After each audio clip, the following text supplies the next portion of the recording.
ইন্নাল্লাযীনা ক্বালু রাব্বুনাল্লাহ সুম্মা ইসতাকামু, যারা বলে আমার রব আল্লাহ, যারা রব্বুল আলামিনের সাথে কাউকে শরীক করে না, আল্লাহর রাসূলের আনুগত্যে সরিষা সমপরিমাণ কম্প্রোমাইজ করে না।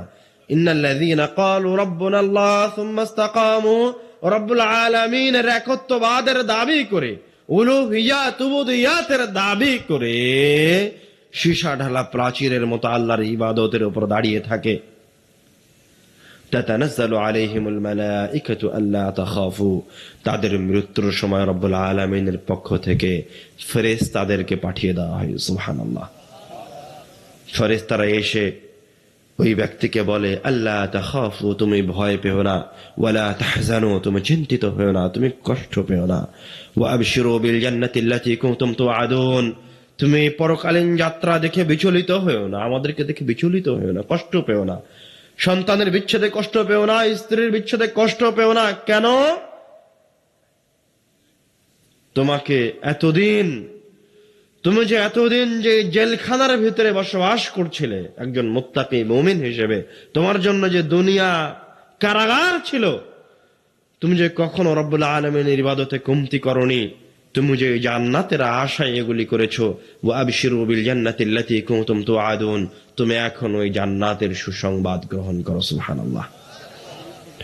আল্লাহ রাসূল সাল্লাল্লাহু আলাইহি ওয়াসাল্লাম হাদিসে ফেরেশতাদের চেহারার কথা বলছেন, বিয়দুল ওজুহ, এই ফেরেশতাগুলির চেহারা হবে ফর্সা, দেখতে সুন্দর। সুবহানাল্লাহ।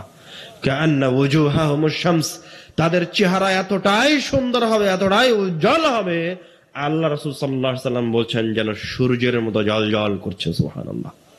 ফায়াজলিসুনা মিনহু মাদ্দাল বসর, তারা ওই পরহেজগার ব্যক্তির দৃষ্টি সীমার আশেপাশে অবস্থান গ্রহণ করবে, অবস্থান গ্রহণ করে তাকে মৃত্যুর দিকে, তার জন্য মৃত্যুটাকে, পরকালীন যাত্রাকে সহজ করে তুলবে, উৎসাহিত করবে। মাহুম কাফানুম মিন আকফানিল জান্নাহ, তাদের সাথে থাকবে জান্নাত থেকে নিয়ে আসা কাফন। সুবহানাল্লাহ। ওয়া হানুতুম মিন হানুতিল জান্নাহ, জান্নাত থেকে নিয়ে আসা হানুত, সুঘ্রাণ। তো এই পরহেজগার ব্যক্তি যখন মারা যাচ্ছে, তখন রব্বুল আলামিনের পক্ষ থেকে প্রেরিত এই ফেরেশতাদেরকে সে দেখতে পাবে।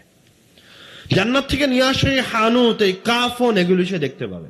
ফেরেশতা তাকে উৎসাহিত করবে, তুমি বিচলিত হও না, ভয় পেও না, চিন্তিত হও না। কেননা মৃত্যুর সময় প্রত্যেক বান্দা কষ্ট পায়, কিন্তু একজন কাফেরের কষ্ট এবং একজন মুমিনের কষ্টের মাঝে, একজন মুনাফিকের কষ্ট এবং একজন ঈমানদারের কষ্টের মাঝে আকাশ জমিন তফাৎ আছে। কিভাবে আকাশ জমিন তফাৎ আছে? মুমিনের মৃত্যুর আগে রব্বুল আলামিন ফেরেশতা পাঠিয়ে দিয়েছেন, দেখতে খুব সুন্দর, দেখে পরহেজগার ব্যক্তির মন চাইবে যে তাদের সাথে সাক্ষাৎ করি, তাদের কাছে চলে যায়, জান্নাতের কাফন দেখতে পাবে, তার মৃত্যুর সময় তাকে জান্নাতের সুসংবাদ প্রদান করা হবে। কিন্তু যদি খারাপ মানুষ হয়, তাহলে আল্লাহ রাসূল সাল্লাল্লাহু আলাইহি ওয়াসাল্লাম বলছেন, তাদের কাছেও একদল ফেরেশতা আসবে, কিন্তু সুদাল ওয়াজহ, তাদের চেহারাগুলি হবে কুচকুচে কালো, ভয়ঙ্কর দেখতে।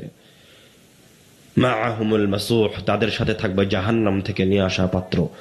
তারাও ওই পাপিষ্ঠ ব্যক্তির, ওই জালেম ব্যক্তির, ওই সুদখোর, ওই কাফেরের, ওই জিনাকারীর চতুর্পাশে অবস্থান গ্রহণ করবে। কিন্তু ওই জালেম, ওই কাফের, ওই অন্যায়কারী, ওই পাপিষ্ঠ ব্যক্তি, পাপাচারী ব্যক্তি, ওর আশেপাশের এই ভয়ঙ্কর চেহারার ফেরেশতাদেরকে দেখে ভয়ে ভীত সন্ত্রস্ত হয়ে যাবে।